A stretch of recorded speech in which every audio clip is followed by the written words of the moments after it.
ಅಪೊಸ್ತಲರ ಕೃತ್ಯ 11ನೇ ಅಧ್ಯಾಯ 15ನೇ ವಾಕ್ಯ. ಹಲ್ಲೆಲೂಯಾ. ಅಲ್ಲಿ ಹೀಗೆ ಹೇಳಲ್ಪಟ್ಟಿದೆ, Acts chapter 11 verse 15 ಅಲ್ಲಿ God said is, and as I began to speak, the Holy Ghost fell on them as on us at the beginning. Hallelujah. ಹಾಗಾದ್ರೆ ಪೇತ್ರನು ಇದುವರೆಗೂ ಕಾಣದೇ ಇರುವಂತದ್ದನ್ನ ಈಗ ಕಾಣುವಂತವನಾಗಿದ್ದಾನೆ. ಹಾಲೆಲೂಯಾ. ಪೇತ್ರನಿಗೆ ಎಕ್ಸ್ಪೀರಿಯನ್ಸ್ ಇದೆ, ದೇವರ ಆತ್ಮನ ಎಕ್ಸ್ಪೀರಿಯನ್ಸ್ ಇದೆ.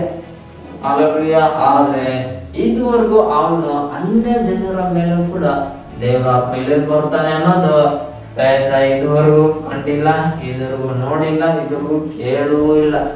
ಆದ್ರೆ ಈಗ ಪೇತ್ರ ಕಾಣದೇ ಇರುವಂತದ್ದನ್ನ ಕಾಣ್ತಾ ಇದ್ದಾನೆ, ನೋಡದೇ ಇರುವಂತದ್ದನ್ನ ನೋಡ್ತಾ ಇದ್ದಾನೆ, ಕೇಳದೇ ಇರುವಂತದ್ದನ್ನ ಪೇತ್ರನು ಕೇಳಲಿಕ್ಕೆ ಹೋಗ್ತಾ ಇದ್ದಾನೆ.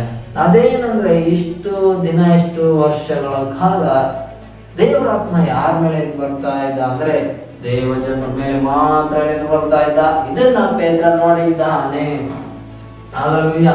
ಪಂಚಶತಮಾನದ ದಿನ ಎಲ್ಲಾ ದೇವಜನರು ಮೇಲಂತಸ್ತಿನಲ್ಲಿ ಮರಿಯಳ ತಾಯಿಯ ಮನೆಯಲ್ಲಿ ಅವರು ಪ್ರಾರ್ಥನೆ ಮಾಡುವಾಗ ಅಲ್ಲಿ ದೇವರ ಆತ್ಮ ಬಂದನು. ಅಲ್ಲಿ ಎಲ್ಲರೂ ದೇವಜನರ ಅನ್ಯ ಜನರು ಒಬ್ಬರು ಇರಲ್ಲ.